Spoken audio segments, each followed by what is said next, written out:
So continuing the quickly reviewing a case, patient walks in with a sty. They call in, say, I've got a bump on my lid. It's a sty. We diagnose an internal hordeolum. And so that's their chief complaint. We'll give some history. This is a patient we've seen for a long time, and they're 25 years old. They were handed a tablet kindergarten in school, and they've grown up staring at computers and devices. So we've managed their dry eye, certainly their blepharitis and some MGD.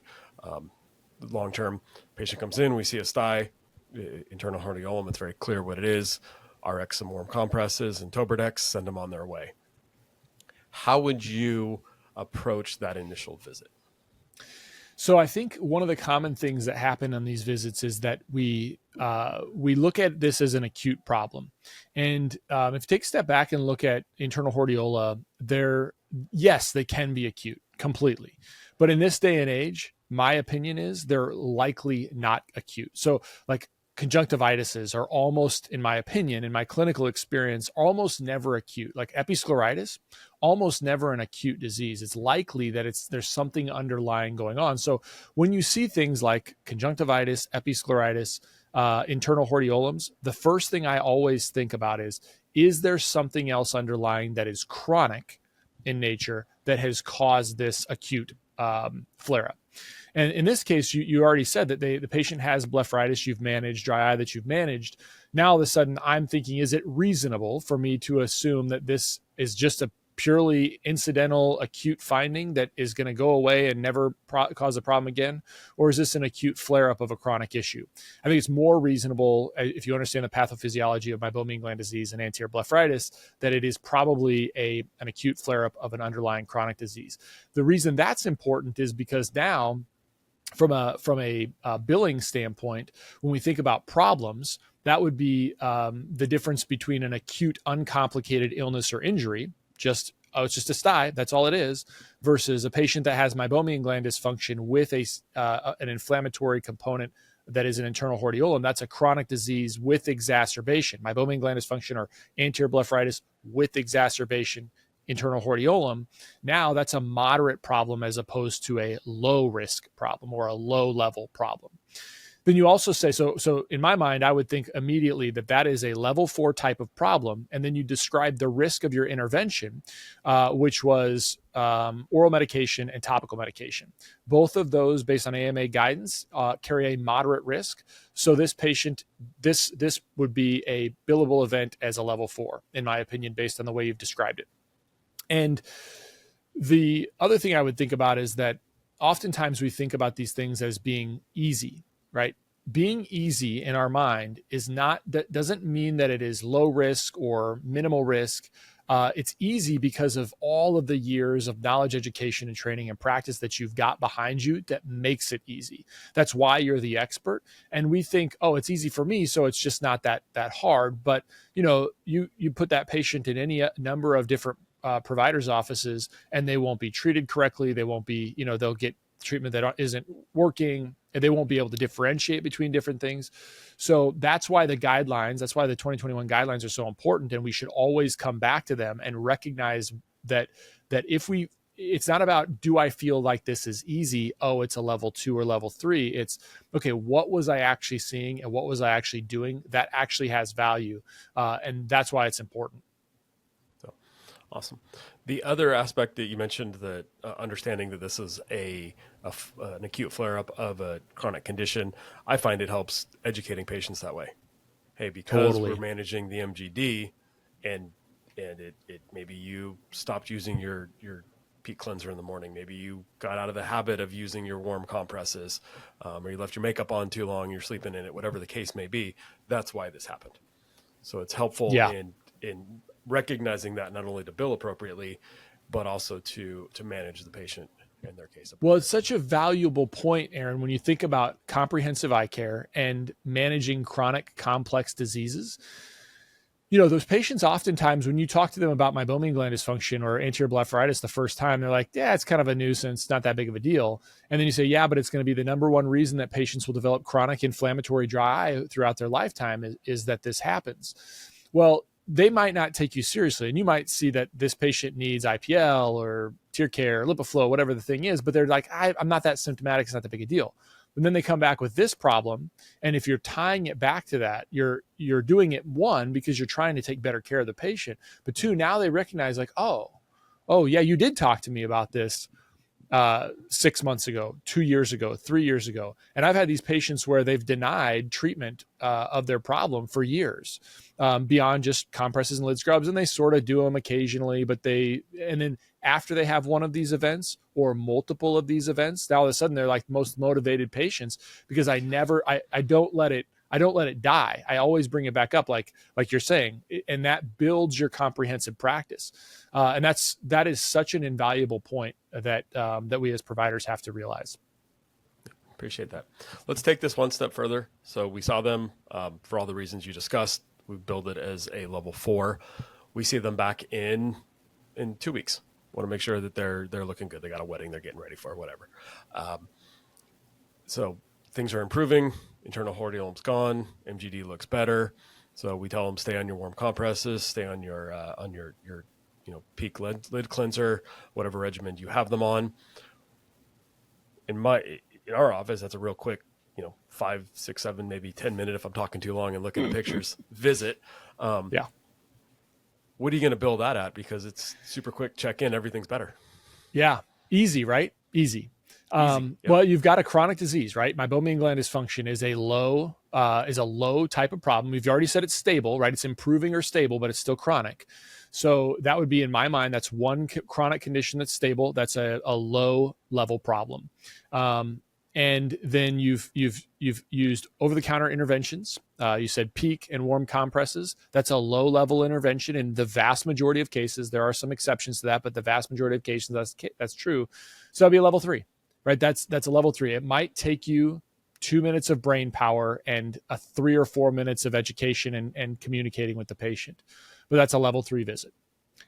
And by the way, that condition is a chronic and arguably a complex disease. And that leads into a whole slew of other codes that, in my opinion, optometry are not using, and they ought to be, but we'll save that for another episode. Yeah, it's a different discussion, but a good one. I know where you're going. The Myopia Collective. CooperVision and the AOA have partnered in a groundbreaking initiative to change the way optometrists in the U.S. treat children with myopia. The purpose of the Myopia Collective is to rally the profession of optometry and its allies to interrupt the status quo and elevate the new standard of care for children with myopia. Every individual is encouraged to become a member of the collective. By joining, you commit to taking action to help slow the progression of myopia in children.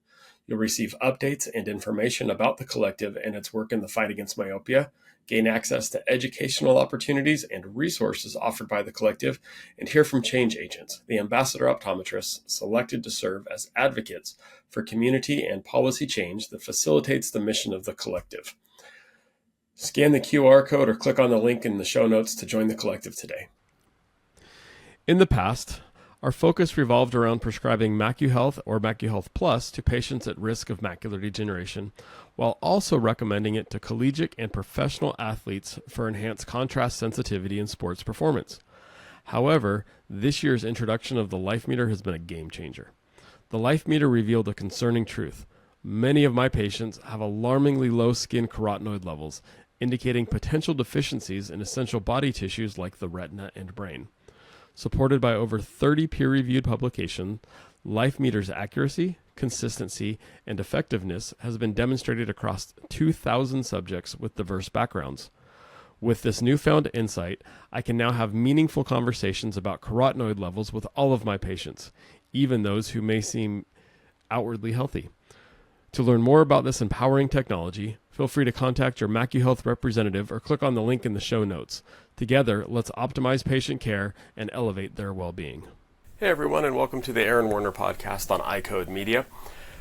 I've been ruminating on a few things lately, one of which comes courtesy of my 7-month-old grandson, Theo. And having a grandson is the absolute best. And Theo at 7-month-old is just a happy kid.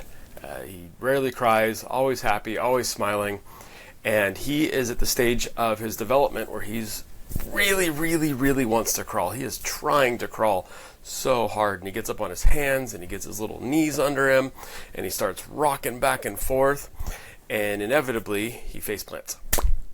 Carpet right across the face, or hardwood floor, luxury vinyl across the face. And he flattens himself out and he gets up, and the first thing he does is look at me.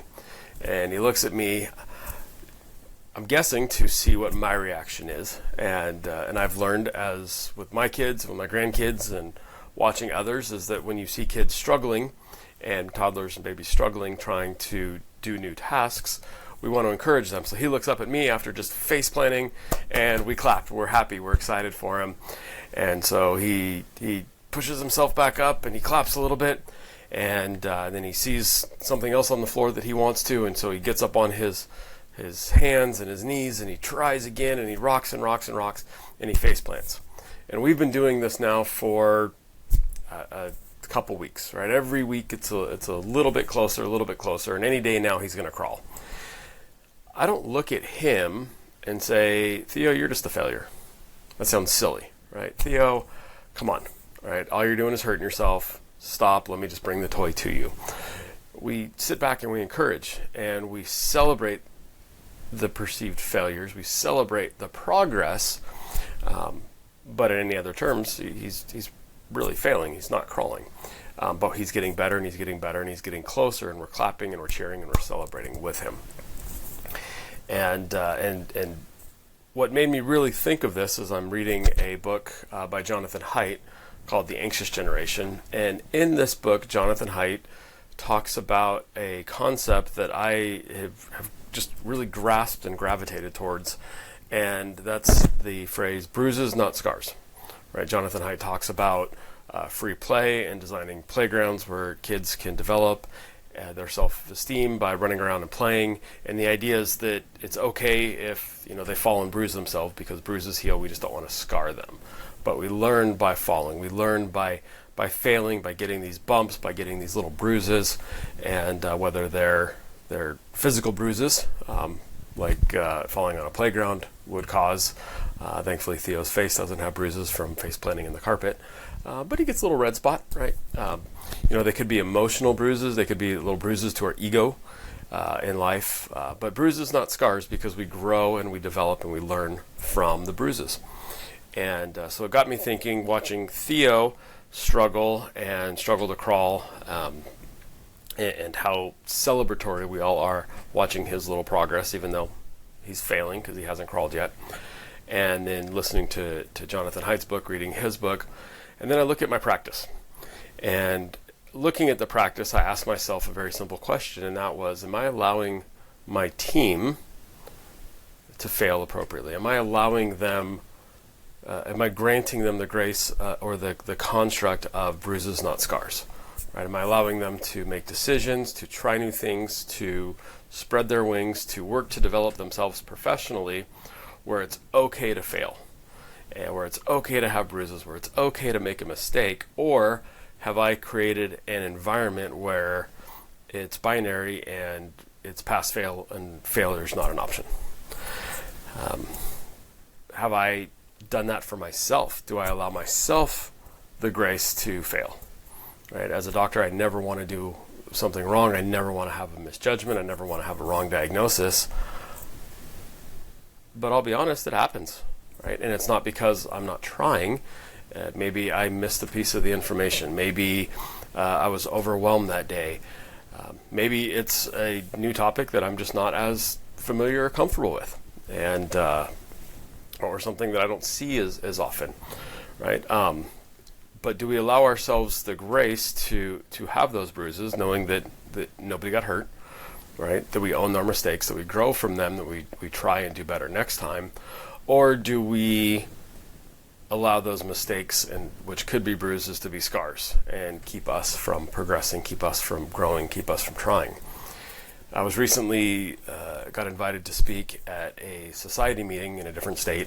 An awesome opportunity, a wonderful group, but it's really interesting the conversations that I get into with doctors across the country, and listening to them, especially when they feel comfortable enough opening up or sharing some of their challenges.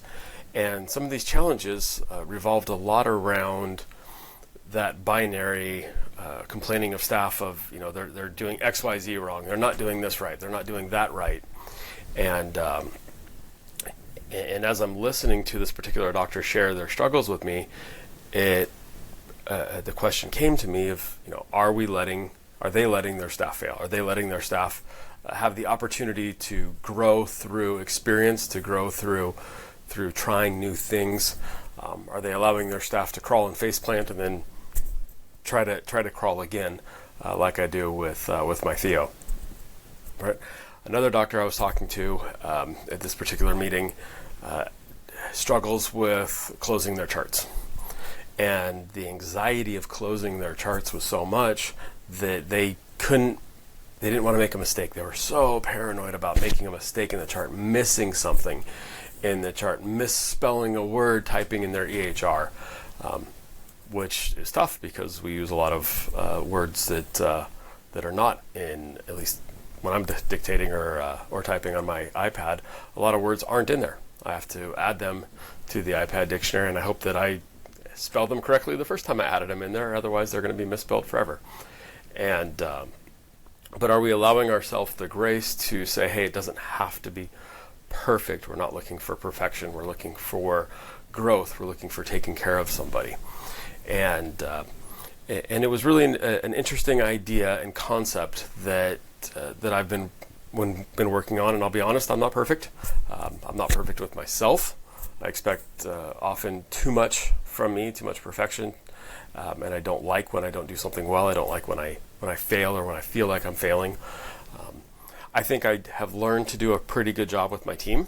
And I'll share an example that really highlights that for me and that I go back to frequently. And I think it's important that we have those big pillars and moments in our life that we can go back to in our experience.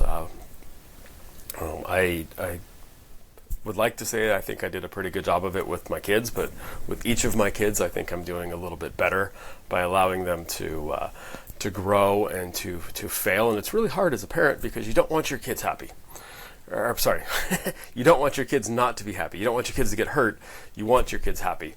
And so we try to, or at least I've always wanted to make sure that I've protected them enough and help them enough and coach them enough and put up enough guardrails so that they didn't get hurt. And maybe sometimes those guardrails were too big and too constrictive. So they didn't get hurt, but they didn't learn in the process. And so trying to find that right balance of letting them get bruised but not scarred.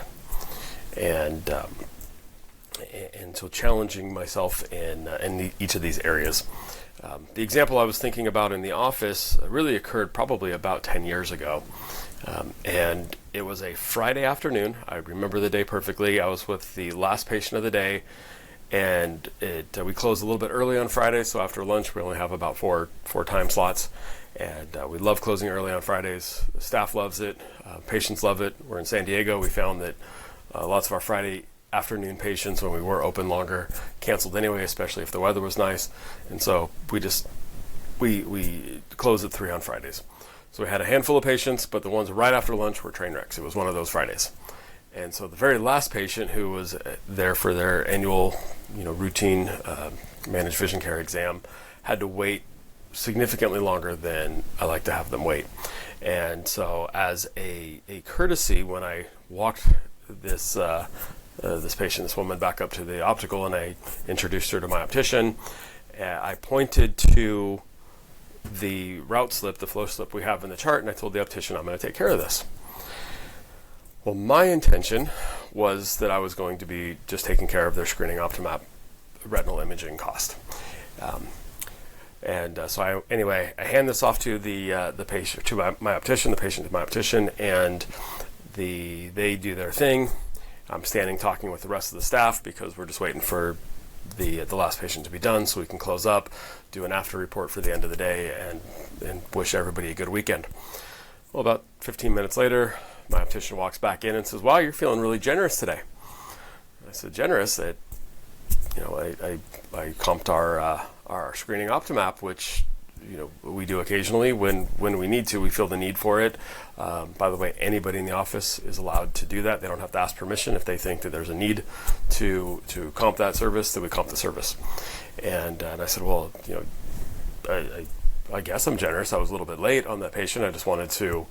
I felt bad for her because she waited significantly longer than we want her to, and so I comping the Optimap I didn't think was a big deal, and my optician's eyes got really big and her face got white, and she said, "That's not what I heard." And I said, "Oh, what did you hear?" She said, "Why? I thought you said you were taking care of everything, meaning the glasses." And I said, "Oh, so." She got a pair of glasses and didn't pay anything, and the optician goes, "Oh my goodness, I'm so sorry, I'm so sorry, I'm so sorry." And I'm going to pause here, and I'm going to pose a question to everybody listening. If this was in your office, how would you handle the situation? Because I'm going to tell you how I handled the situation, and it was had a big impact on me. It had a big impact on my optician. It had a big impact on the patient and the rest of our team, and it still does. And so I looked at my optician and I said, clearly we had a miscommunication, and that's my fault, because as the person sharing information with you, it is my responsibility to make sure that the information you received it appropriately. So now you could have come back and checked, because when's the last time I've completely comped an optical job? And she says, well, never. And I said, you're right. So if it was out of character for me, you could have come back and said, hey, is this really what you meant to do? Can we clarify on this? But you didn't. And that's fine. So maybe you own a little bit of it, but I'm going to own, as the leader of the organization, as the person initiating the conversation, I'm going to own the vast majority of this responsibility. I said, so here's what we're going to do. And my optician said, I know. I'm going to call the patient and explain to her that I was wrong and charge her. And I said, well, partially right. You're going to call the patient. And you're going to explain to the patient that you and I had a miscommunication and that it was my fault, that I communicated to you, and the intent was not to comp the entire pair of glasses, which was about, just under $1,000. This is a patient who spends good money and values, quality things. And I said, you're going to call the patient. You're going to say, hey, we had a misunderstanding. The intent was not to comp the entire optical job, your pair of glasses. The intent was to comp the Optos.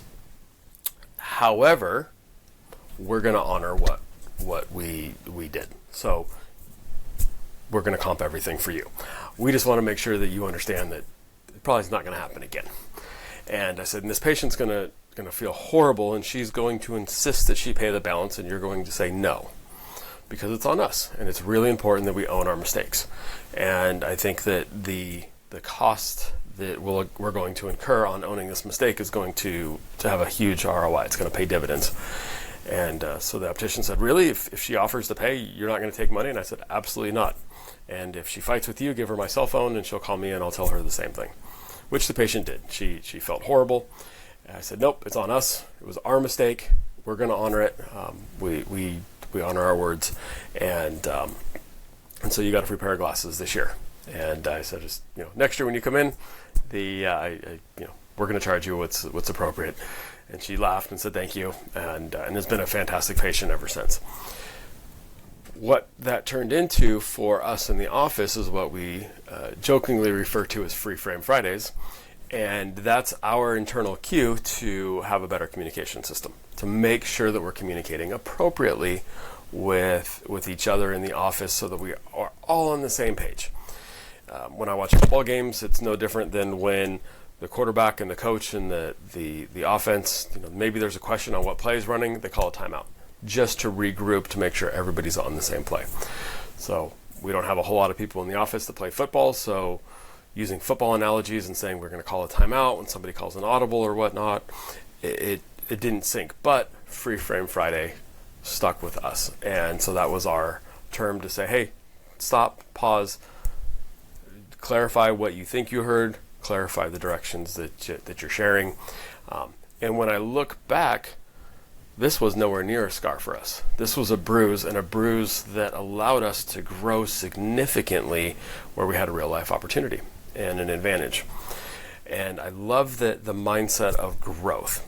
In fact, if any of you are basketball fans, last year when the Heat eliminated the Bucks from the playoffs, and the Heat, I believe, was a low seed, maybe even an 8th seed, and I know the Bucks were a number 1 seed going in. And during the interview right after the game, a reporter asked Giannis if he thought the season was a failure because they were eliminated. And I'm going to put the link to the YouTube in the show notes because I think it's important that everybody watch this. It's an absolute masterclass of mentally learning how to address failure. And Giannis talks about how in sports there's no such thing as failure, and some days are your days, some days are the other guy's days, and at the end of the day you're there working, you're working hard, and you're providing for your family, and not everybody every season is going to win the championship. Not everybody in the job every year is getting promoted to the next level. So if you count your wins and losses or your successes and failures in binary, then I think this is a really tough road that we have called life. If you look at all of them as learning opportunities and growth opportunities and just enjoying the experiences, it's a totally different opportunity that we have towards life. It's a total different adventure. And so as I go back and spend time with Theo, my amazing 7-month-old grandson, and watch him struggle to crawl and faceplant, but then slowly gaining towards more and more skills and watching him self-correct, and pretty soon he's going to crawl. And then he's going to start trying to walk, and we're going to go through this exact same exercise all over again, watching him fall down trying to walk. And then we're going to watch him run and trip over his own feet and try to navigate stuffed animals on the ground and watch him fall then. And then we're going to watch him in t-ball, miss the ball and run the wrong way and trip over his own feet again, or the bat. Same thing in soccer, right? We're going to watch him struggle and have fun while he's struggling.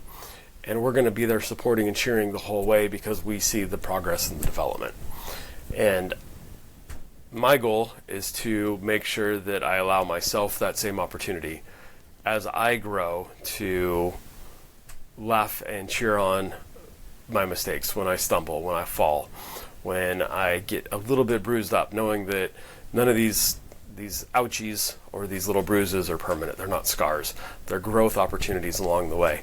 And I want to make sure that I'm always doing that with my family and with my children and with my work family in my office, right? Am I allowing them the grace and the opportunities to try new things for themselves, succeeding, but certainly some bruises along the way, as long as I'm there to support to make sure that we're not causing scars. And I think with the right mindset, with the right mentality, with the right communication, in our families and in the practice, we're not going to have scars. We're going to have little bruises that help us grow along the way. And when we look back, just like I look back on all the development for my children and now my grandson, I see how those little bruises, those stumbles were necessary. I see how those uncomfortable or unfortunate opportunities at the time turned into growth opportunities, and we wouldn't get to where we are today without them. So please share your thoughts. Would love to hear what you think about this idea and this concept. I think the book by Jonathan Haidt, Anxious Generation, while it goes into a lot of social media type deals and discussions, it's a fantastic book. I think it's a mandatory read for every parent. But I love the concept of bruises, not scars, not just for how our children develop, but also how we continue to develop and how our practices continue to develop. So drop a line, let me know what you think. Let me know what your thoughts are, how you handle situations like this, growth opportunities within your practice, and look forward to hearing from you.